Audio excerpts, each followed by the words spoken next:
Hey,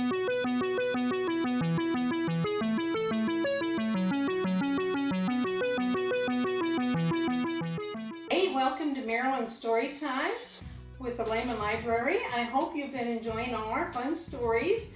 And today's story is about Spork. Now, I'm dressed up as Sporky from the Toy Story movie that was last out. And I'm a spork myself. I'm not a fork, I'm not a spoon, but I'm a spork. You can see my little prongs. I have kind of a rounded head, and I would like to read this story to you. So today's story is about Spork.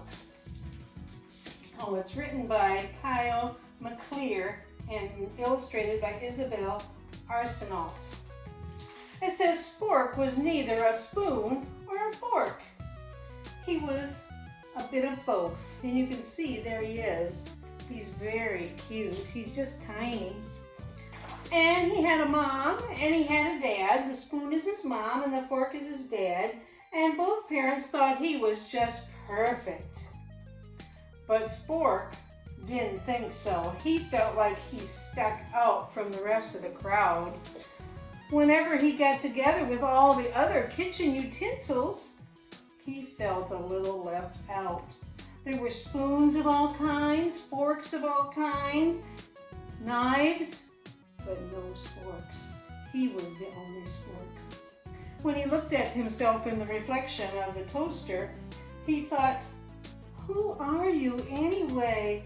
I don't know if I belong here in the kitchen with all these other utensils. I wish I could just pick one thing, either be a spoon or a fork.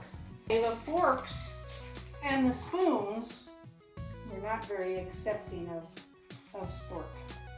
He went into the kitchen and saw all the other odd utensils. There were utensils that he had never seen before, but there was only one of each of them, and they were all different.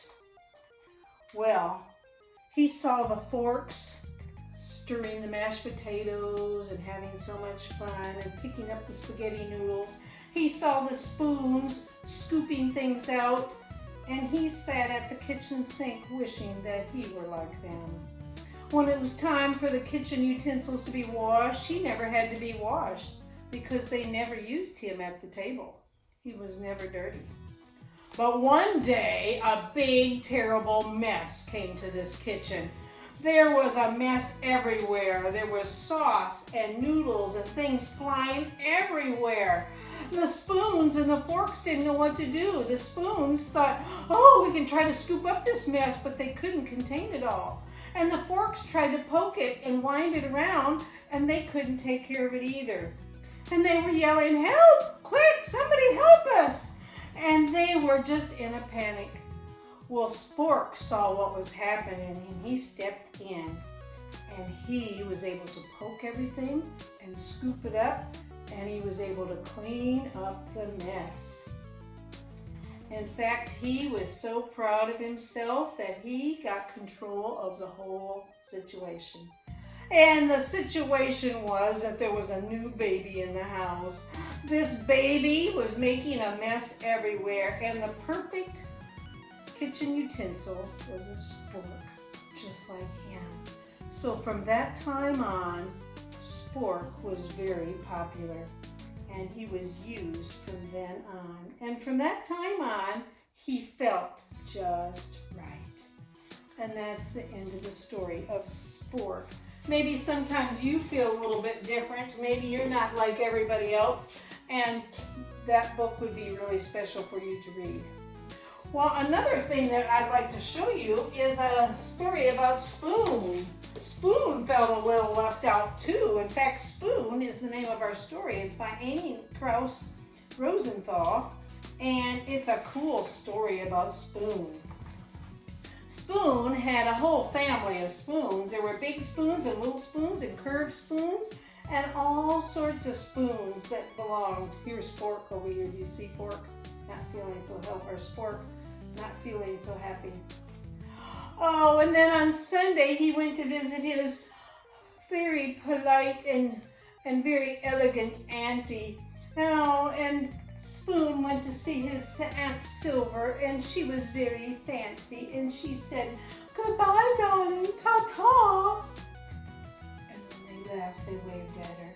He loved to visit his grandmother, who always told him a famous adventure story about how the dish ran away with the spoon. Do you remember that rhyme? Hey diddle diddle, the cat in the fiddle, the cow jumped over the moon.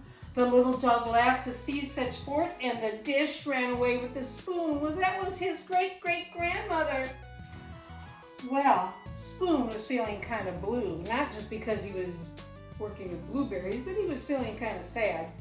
And his mother said, "What's the matter, Spoon?" He said, "Well, I just don't seem to feel very important." He said, "All of my other friends can do all these cool things. Knife can slice through bread, and he's so lucky he gets to cut all those things.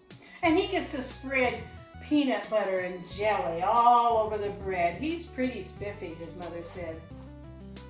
And Fork gets to do so many awesome things. He gets to go to barbecues and poke the grill or the meat on the grill.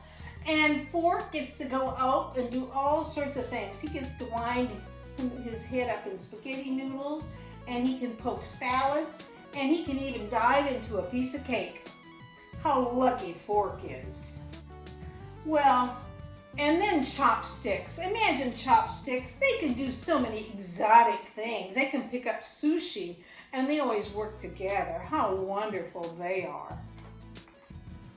And his mother said, "Well, have you ever thought about it? Spoons are pretty cool. They get to play with pots and pans. And spoons get to stir things and measure. Forks and knives and chopsticks don't get to do that." "You're so lucky," said Chopsticks. "We have to go with each other all the time. We can never be separated. When we eat sushi, we have to share all the time." So that night, Spoon was about to go to bed, and his mother said, "I hope you'll feel better about being a spoon. Just think, who else gets to dive into a big bowl of ice cream? Spoon. Who else gets to have cereal and clang the side of their spoon on the bowl? And who else gets to have a bath in hot tea or hot cocoa? Spoon, you don't realize how lucky you are," she said. That night he was about to fall asleep, but he was so excited about being a spoon that he couldn't sleep. So he looked over the wall to his mommy and daddy, and they said, "Why don't you come join us?" And they all went to sleep together. So today I hope you've had fun with Forky and the spoons and the chopsticks and the knives and all the utensils. They're all very important for eating. So remember, it doesn't matter if you're a knife, a spoon, or a fork, or chopsticks. Everybody has value. Have a great day, and come back and see us at the library soon. Bye-bye.